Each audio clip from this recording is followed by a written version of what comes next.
Pilipinas, magandang umaga Puerto Princesa at sa buong lalawigan po ng Palawan. Para sa malaking misyon at mas malawak na paglilingkod sa bayan, narito na ho mga kapuso ang ating pong mga balita.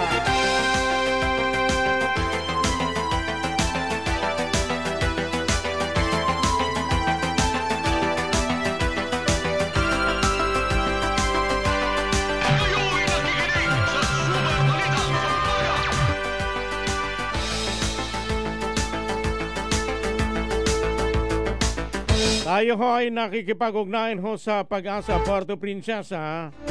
Pero inaantabayanan pa raw nila yung panibago hong update. Ano ho? Mamayang alas 6:07 ho ng umaga. Samantala mga kaibigan, kanina hong alas 3 nagmadaling araw, ang sentro ng Severe Tropical Storm Upong ay namataan base ho sa lahat ng available data sa bisinidad ng San Isidro, Northern Samar, na mayroon pong lakas ng hangin na umaabot sa 110 km per hour malapit ho sa gitna, at may bugso ng hangin na umaabot naman sa 150 km per hour. Kumikilos ito west-northwestward sa bilis na 30 km per hour. Habagat naman ang nakaapekto sa lalawigan ho ng Palawan at sa western sections ng Visayas at Mindanao. Bantay Panahon!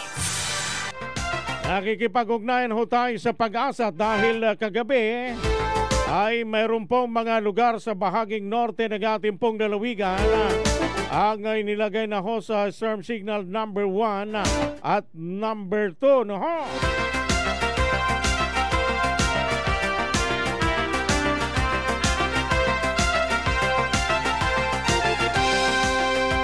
Samantala mga kaibigan, yan po sa bayan ng Culion at bayan ho ng Coron, suspindido ho yung klase sa mga paaralan mula kindergarten hanggang high school. Yan po sa mga nabanggit na bayan. Alamin ho natin ang detalye po ng balitang yan, si Super June Vicer Bantaculo. Sa detalye po ng balita, pasok!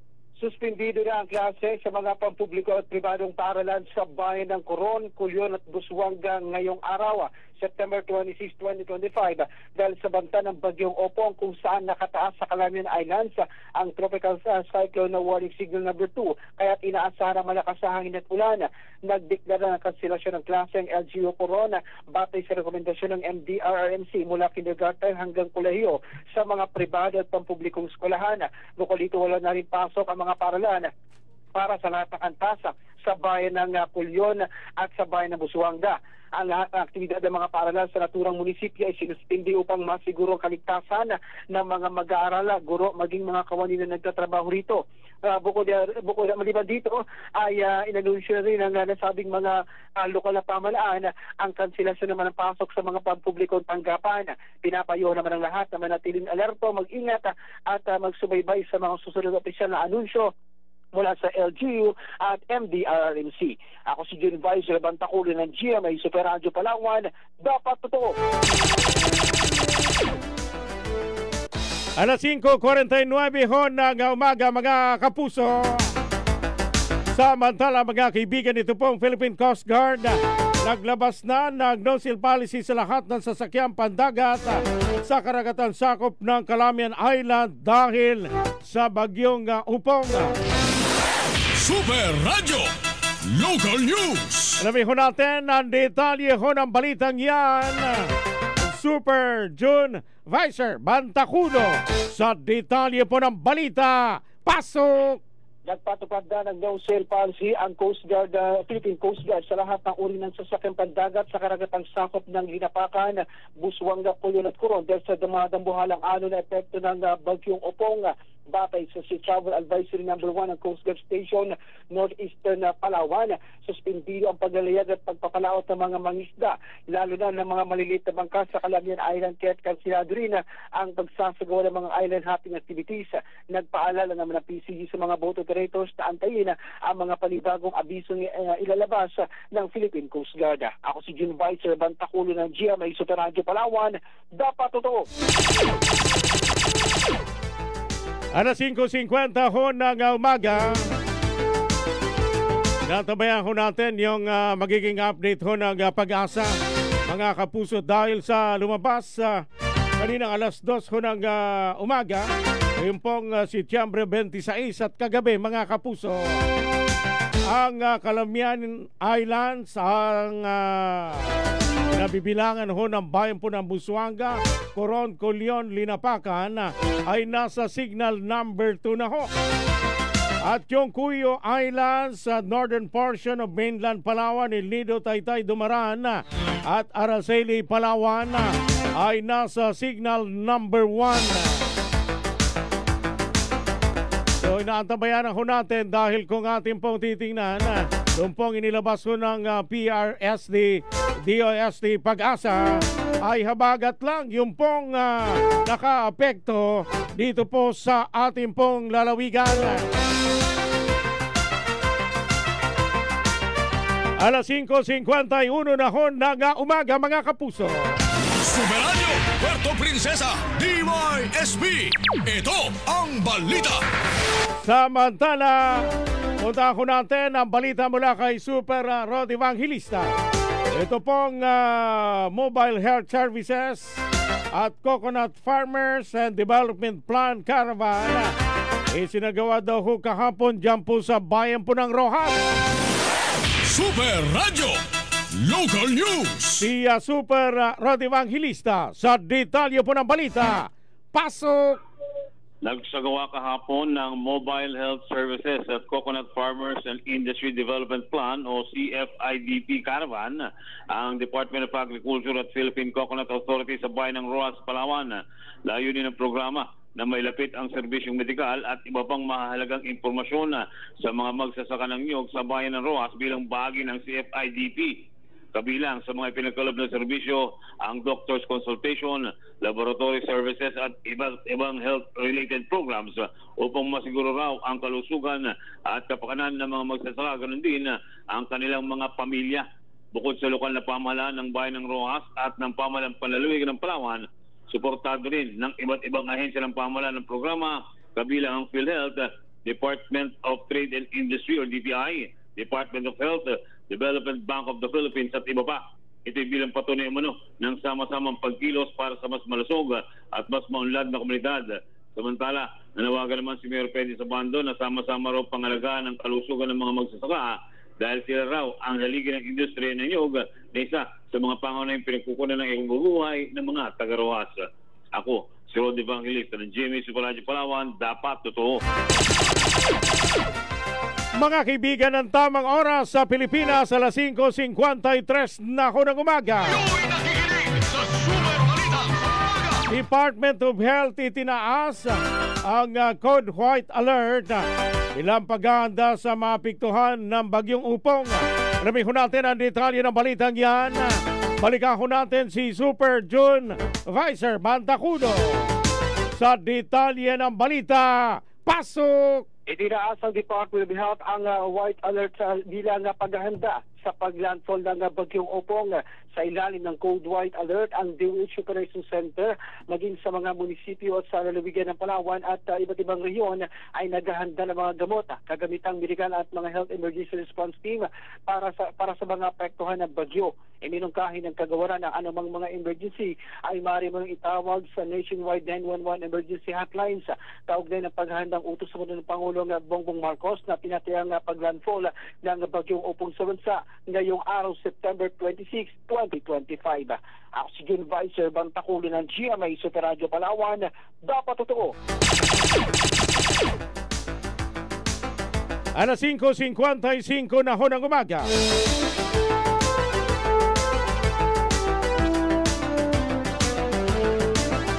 panukalang ordinansa na magbabawal sa pagpapaskil ng mga malalaswang larawan ng mga babae at lalaki sa billboard o posters ng mga nightclub at bars sa lungsod ng Puerto Princesa. Pasado na sa ikalawang pagbasa sa Sangguniang Panlungsod.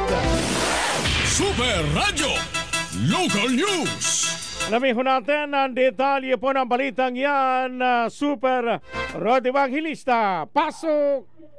Pasado na sa ikalawang pagbasa sa Sangguniang Panlungsod ng Puerto Princesa ang panukalang ordinansa na iniakda ni Konsehal Patrick Alex Hagedorn na magre-regulate sa pagdidisplay ng mga billboard, posters at iba pang uri ng advertising materials sa nightclubs, bars at mga katulad na establishmento ng larawan o imahe ng mga lalaki o kababaihan sa malalaswang kasuotan o yung tinatawag na overly revealing attire.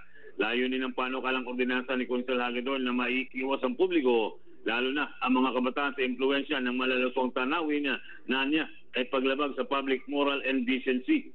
Magiging implemento ng ordinansa ang Business Permit and Licensing Office ng Syudad, City Tourism Office, ang Philippine National Police at iba pang law enforcement agencies. 2,500 pesos ang multa sa unang paglabag, 3,500 naman sa ikalawa, at 5,000 pesos at revocation ng mayor's permit sa ikatlong paglabag. Samantala, nilinaw ni Hagedorn na applicable lamang sa mga nightclub, bars at mga katulad na business establishment ang panukalang ordinansa at hindi kasama ang mga billboard o posters ng mga lehitimong produkto. Nakatakda namang isa lang sa susunod na regular na sesyon ng Sangguniang Panlungsod ang panukalang ordinansa para sa ikatlo at huling pagbasa nito. Ako, si Rod Evangelista ng GMA Super Radio Palawan, dapat totoo. Samantala mga kaibigan, kakulangan ng silid-aralan sa Puerto Princesa umaabot para sa higit 700. Super Radio Local News. Alamin ko natin ang detalye ng balitang yan si Super Wilmar Abreya. Sa detalye ho ng balita, pasok! Aabot pa sa mahigit 700 mga silid-aralan ang kailangan ng mga pampublikong paaralan sa Puerto Princesa para mapunan ang pangangailangan sa classroom sa mga paaralan. Sa naging third quarter pumustahan sa CCDeped, aabot sa 769 ang kailangan pangpunan sa kakulangan ng silid-aralan sa lungsod. Kabilang dito ang 438 na classroom shortage sa elementary at 331 shortage sa secondary. Samantala, meron naman umanong prioridad na may pagawang mga silid-aralan ng CCDeped. Ang 203 na silid-aralan ng for funding ng CCDeped, partikular sa mga eskwelahan na nagpapatupad ng shifting of classes. Kabilang dyan ang PNS, Santa Monica Elementary School at High School, Ubaya, Pilot Elementary School, Siksikan Elementary School, Santa Lourdes Elementary School at iba pang mga eskwelahan. Ako, si Wilmar Abreya ng GMA Super Radio Palawan, dapat totoo. Mantakin nyo, mahigit 700. Yung pera kinukurakot lang ng mga mandarambong sa ating pong gobyerno. Bilyon-bilyon perang kinukurakot nila. Yan, ni Puerto Princesa pa lang, mahigit 700. Samantala mga kaibigan, balikan ko natin ang balita mula kay Super Rod Evangelista.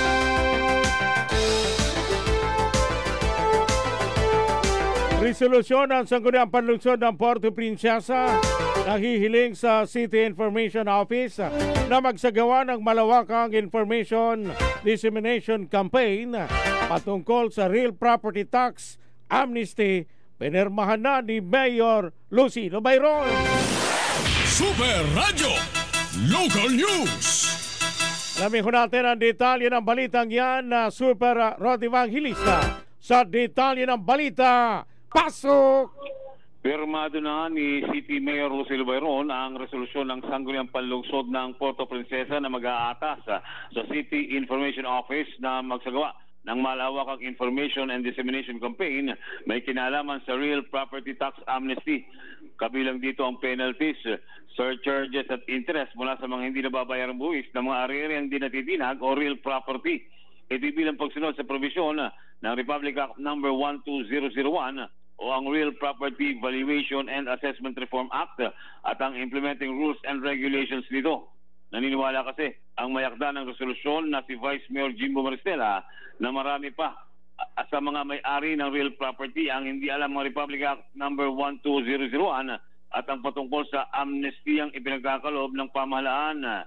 Makakatulong raw ng malaki sa mga ito kung magsasagawa ng malawakang information and dissemination campaign ang tanggapan ng impormasyon ng syudad na muli isa sa mga mandato ng nabanggit na tanggapan. Ako, si Rod Evangelista ng GMA Super Radio Palawan, dapat totoo.